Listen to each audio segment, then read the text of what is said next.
Diafane yow dama taxoon nii kii taxoon ne la affaire gën a mën a feeñ ñeme ngi vidéo trop moo di fasi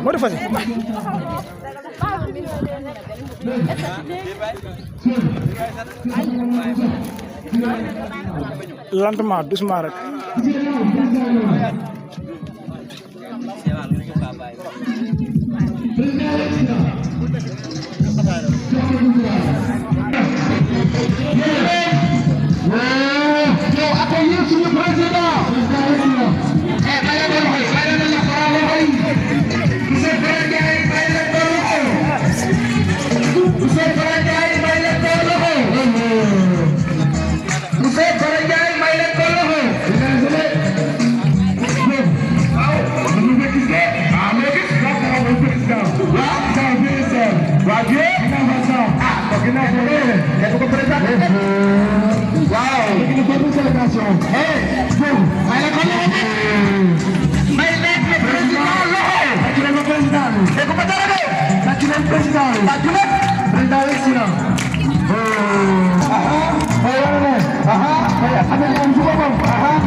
l'infatigable koo xam ne grand bu baax la grand bu sérieux grand bu bëgg lu muy def grand bu xam lu muy rek xam naa ko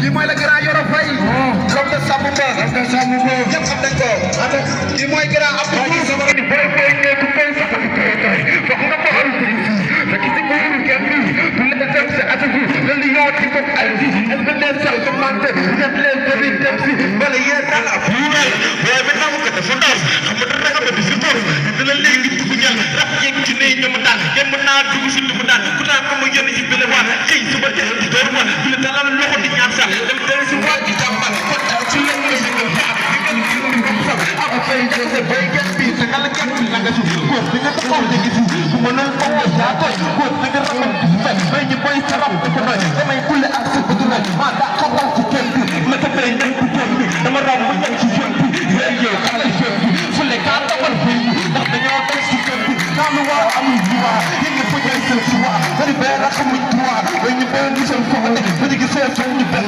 ñu ñay ki lay tek ñu demé toba fe ngeen ko way wax ndax xeexal ci jàppale waa ki nga xam ne kii fu man fa dëgg raxali dem ci ñun respecté ñëpp mu daal ci ñun soo ko la kat ne fa nekk ci ko ji fa ne fa lu ñu wacce sa bopp nekk la ko lépp yéen li bëgg sa mu maam baa ñu dem di talla sel ni naay ba takk bool ñu xamuñu boot ngeen ko te ngeen xamuñu tëf di bool rap di kadi di bool nekk la tàggal seen di bopp ma di cop ku nekk xam na lu def sa bopp ne rap di googu ma kenn bopp nekk di dugg rek naan faat ari si bopp rek ngeen di bool di fi di jàpp mu jëru ko may rap ko ne di tëgg bool wala tere dem xolu bool rap suñu boor wala sama jërëjëf suñu góor na ma voté kandi góor mel ni nekk sama el di góor bëgg a mel ni man liggéey da ngay def seen territoire ngeen si defee na benn rek ak ci toor que le mieux na rek si des ku ci góor na lamp si des sama rap si maa si des sama rap si maa si des sama mën a rap si góor si des yow may tàppi rek may tàppi waaw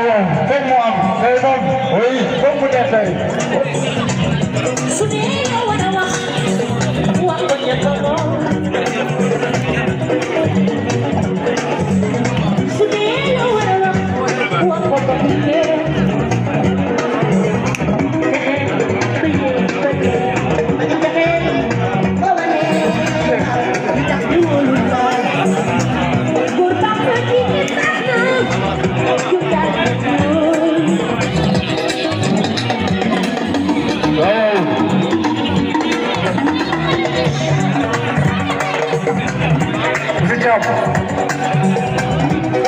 Vous êtes job.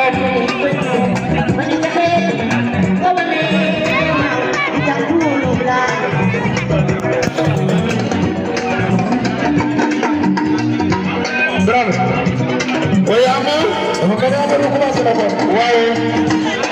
C'est bon, on est dans l'invitation. DJ. Quel est le besoin de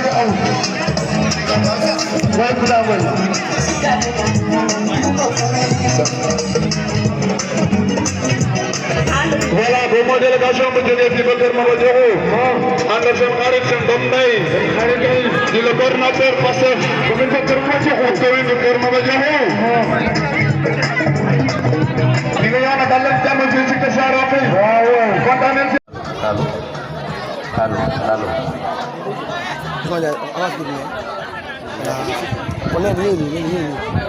Bonjour, monsieur le maire de la commune de Kër Maba Diakhou. Bonjour, monsieur le président de l'AERFOM de la commune de Kër Maba Diakhou. Monsieur le président de l'ASECOM de la commune de Kër Maba Diakhou. Président et présidente des associations environnantes. Monsieur le parrain de la journée.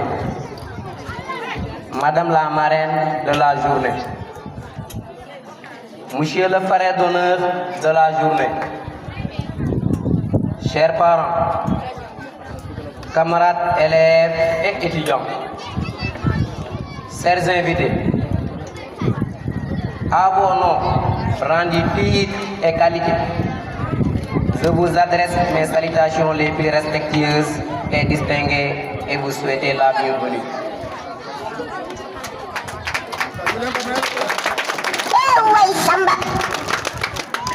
Tout d'abord, nous rendons grâce à Dieu de nous avoir permis d'être comptés parmi les présents de cette auguste assemblée.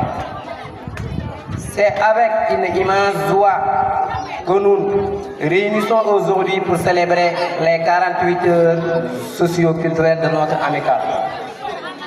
Cet événement est l'occasion de renforcer les liens qui nous unissent et nous promouvoir les valeurs qui nous sont chères.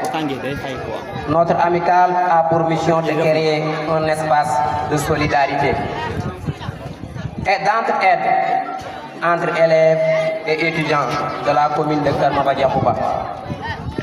Nous œuvrons pour l'excellence académique, le développement personnel et l'épanouissement de chacun. Ensemble, nous partageons des expériences, des connaissances et des aspirations qui nous permettent de grandir et de nous séparer à un avenir prometteur. Cependant, nous avons que le chemin de l'apprentissage est semé de défis.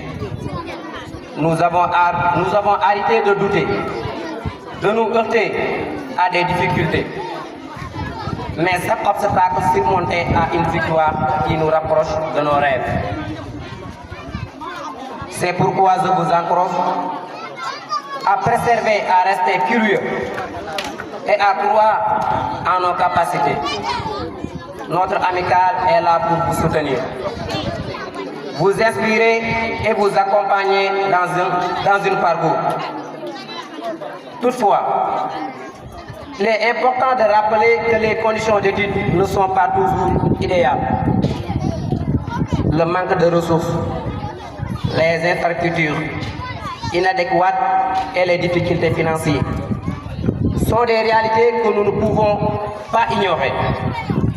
Il est essentiel de travailler ensemble pour améliorer notre environnement d'apprentissage et garantir à chacun les moyens de réussir. À cet effet, nous lançons un appel aux personnes de bonne volonté, aux autorités de la commune et à tous nos partenaires potentiels. Votre soutien est crucial pour une réalisation de nos projets de l'amélioration de nos conditions d'études. En investissant dans la jeunesse, vous distribuez à bâtir une société plus forte et plus prospère. Avant de conclure, permettez-moi d'exprimer notre profonde gratitude à toutes celles et ceux qui ont rendu cet événement possible. Nous remercions chaleureusement notre parrain, M. Omar Cissé, qui est ici présent. M. Boubacar Ndiéguène, qui est ici aussi présent. et notre marraine, Madame Fatou Diop. Pour leur soutien indéfectible et leur présence bienveillante. Nous adressons également nos sincères remerciements à notre frère d'honneur, M. Ali Souaré, représenté par M. Salif Souaré, dont l'engagement et le parcours exemplaire sont une source d'inspiration pour nous tous. Notre gratitude va aussi à notre conférencier, M. Moussa Faye, le jeune sociologue, qui a accepté de partager avec nous son savoir et son expérience, enrichissant ainsi notre réflexion. Un grand merci à tous les membres de notre amicale et aux bénévoles qui ont travaillé sans relâche pour que ces 48 heures soient réussies. Enfin, nous tenons à remercier nos partenaires et sponsors dont le soutien précieux vous permettre de concrétiser nos projets. Que ces 48 heures soient placées sous le signe de la convivialité, de l'échange et de la découverte. Ensemble, continuons à bâtir une communauté forte, solidaire et tournée vers l'avenir. Je vous remercie pour votre attention et vous souhaite à tous une excellente fête. Permettez-moi aussi d'exprimer en anglais, afin de remercier notre marraine qui est au cours de route, parce qu'elle vient de Gambie. Dear Fatou Diop, on behalf of our student association, I would like to express our deep gratitude for your invaluable support as our esteemed patroness.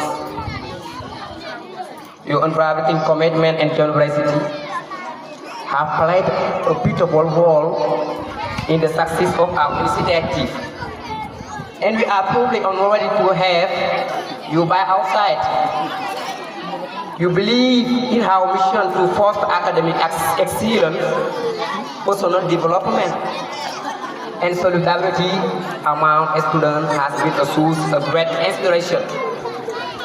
Your involvement has not only provided us with a necessary resource, but has also motivated us to strive for greater heights. We are profoundly grateful for our dedication and the positive impact you have had on our community. Your support has made a significant difference in-house and the world. And we look forward to continue this fruitful collaboration. Thank you once again for your remarkable contribution and for being an integral part of our journey. Vos âmes généreuses inspirent Kër Saroxi d'une flamme précieuse. Mamour, parti un mardi 23 avril 2024, ton courage éclaire nos cœurs fragiles. Ndiogouka, coché le 3 mars 2015, ton sourire demeure à jamais gravé. Deux âmes nobles, deux destins brisés, mais à nous jamais oubliés. Kër Saroxi pleure, mais garde espoir, car vos noms vivent dans notre mémoire. Aujourd'hui, le vent et l'écho, vos voix chantent dans nos mémoires. Frères partis, mais jamais trop tôt, car l'oubli ne saura vous voir. Mamour, Ndiogouka, vos âmes dansent du furet, et vous sur terre, dont même pas portons vos noms dignement. Les jeunes de Kër Saroxi se souviennent de vos pas, de vos rires qui reviennent.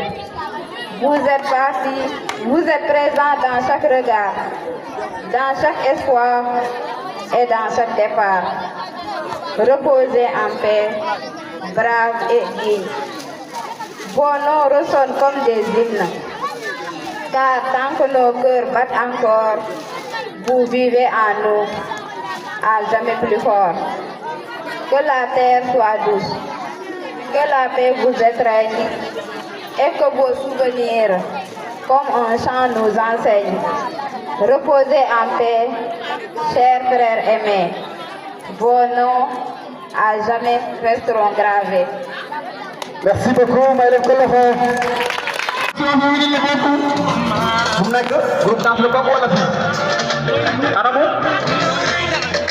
dafa lu gaaw ay am waaw isi am so Ndeye Dramé anamu Ndeye Dramé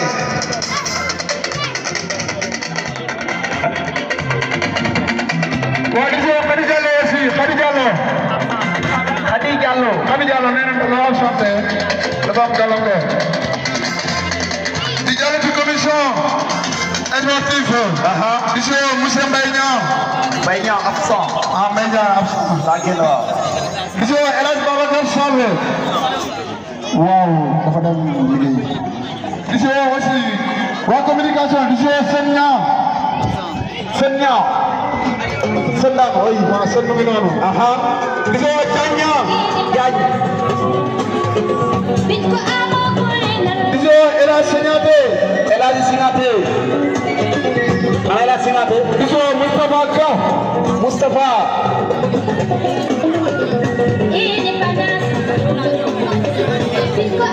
voilà dina ko mën a ñëw waaw booy a ngi noonu waaw voilà di teewal mbooloo mi beneen ñi ñoo xamante ne ñoo naan amical des élèves et étudiants bu Kër Saroxi man loolu laay invité nii naa ne étudiants yi ngeen góorgóorlu fii yow xoolee le président de la République fan la dëkk Ndiaga Niao c'est un village comme Kër Saroxi comme Kër Maba Diakhou Ba fii tous les grands hommes sont issus des villages Cheikh Anta Diop doo demee fu mu dëkk ba matul 10 villages 10 maisons teyit dem leen ngeen xool parce que dëkk bi mën na ko juróomi yoon mais Cheikh Anta Diop kan moo ko xamu ci àdduna bi donc bu ñu ragal bu ñu tiit bul na diir ne wax ne voilà man sa dëkk bu naw laa dëkk wala lii la ba man waruma mën a persévérer waruma mën a yegg fee ku la ko wax dalay nax amul nit nag amul fu mu mënul yegg yow rek yaay tànn foo bëgg a yemale sa bopp nga yemale fa sa bopp mais nit fu mu bëgg a yegg dana fa yegg donc je vous encourage neen jàppante neen liggéey neen uti xam-xam mooy dëgg xam-xam mooy dëgg ji nga du taxatoon ak xam-xam Bassirou du fa nee feere le président duñ toog feere ay ministre duñ toog fee fii nag xam-xam nag ñëpp ko moom seetuñ ko citadin bi seetuñ ko villageois bi seetuñ ko forestier bi ñëpp ko moom ku ne mun na ko doon et en général sax les plus intelligents sont issus dans les villages man c'est ça que je vois donc neen gëm suñu bopp neen ñu jàppale suñu bopp mun a tabax suñu gox mun a tabax suñu réew c'est ça que je vous invite maa ngi sant ñëpp di gërëm ñëpp waaw di gërëm aussi suñu jigéen Mariétou Koumba vraiment mënuma ñëw fii te duma ko tudd mu doon jigéen ju baraab jigéen boo xamante ni taxaw na bu baax parti bi lu ñu mus a oote taxaw na ci fu ñu mus a dem fekk nañu fa donc ñu ngi koy gërëm di ko sant di gërëm ensuite sama délégation bi ma àndal mais surtout encore di gërëm notre frère Soare ñu ngi koy gërëm bu baax ay le président Fara ak tous les étudiants ñu ngi leen di sant di leen gërëm di leen wax ne mbir mi nii la fu ngeen teg seen tànk foofu la jàpp leen bu leen bàyyi incha allah lépp dina baax jërë ngeen jëf. wala du leen. nee na da nga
Merci beaucoup.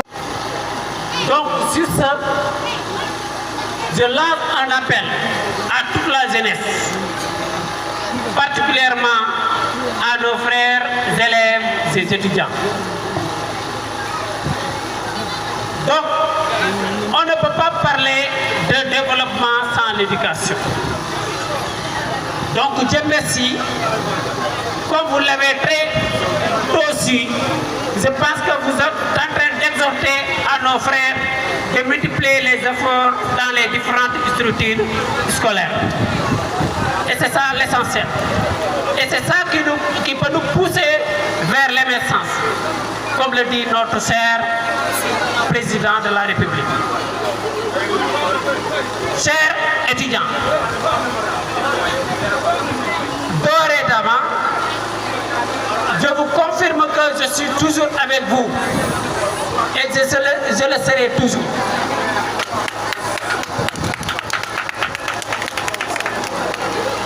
Je pense que cette année a passé, mais pour les prochaines séances, je vous garantis que tout le logiciel qui sera mis en place pour l'année prochaine sera assuré par M. Boubacar Ndiégué. Ça, c'est moi qui vous assure ça. Parce que ce que vous avez fait là, nous certifie que vraiment vous êtes sur un bon chemin. Et dites que l'éducation est le début et la fin de tout développement. Donc soyez patients et que sachez que l'avenir est devant vous. Ne vous précipitez pas. Comme vous l'avez bien dit, parmi vous, il y a des présidents, il y a des ministres. Donc tout ce que vous devez faire, vous devez beaucoup réfléchir avant d'agir. Parce que c'est vous qui seront les futures autorités, les futurs dirigeants du cher Sénégal, particulièrement celle de la commune de Kermabadjok.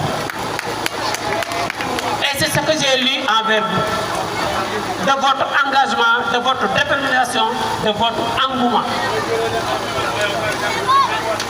Donc je ne saurais pas terminer sans aussi remercier ma délégation qui est derrière moi, en commençant par mon collègue, mon ami, mon frère, M. Bilal Touré, à qui je partage beaucoup de choses. Je tiens aussi à remercier mon ami, mon frère, M. Bilal Diallo. Je remercie également M. Modouka, qui est mon oncle, qui est mon ami, un frère. M. Adamo Diop aussi. Et toute ma délégation qui sont prêts à m'accompagner jusque-là. Vraiment, je suis content et je vous souhaite vraiment une belle fête. Merci beaucoup. Merci.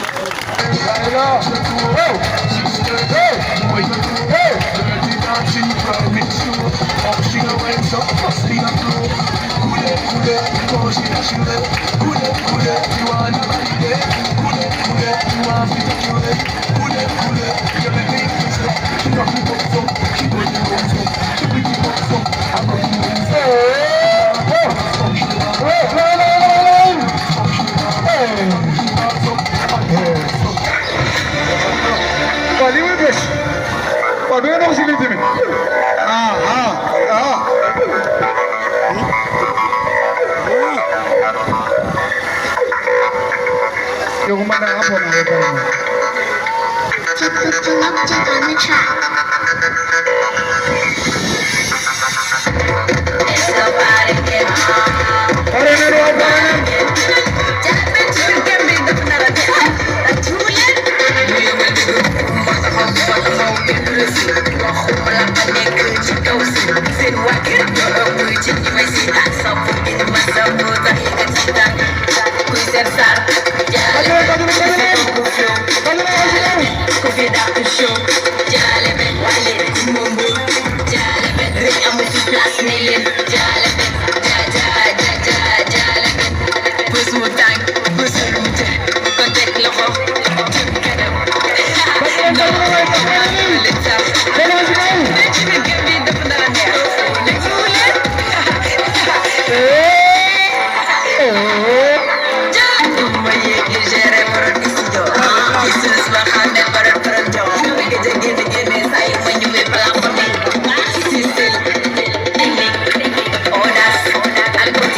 So make a dancing.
Hey, hey, hey, hey.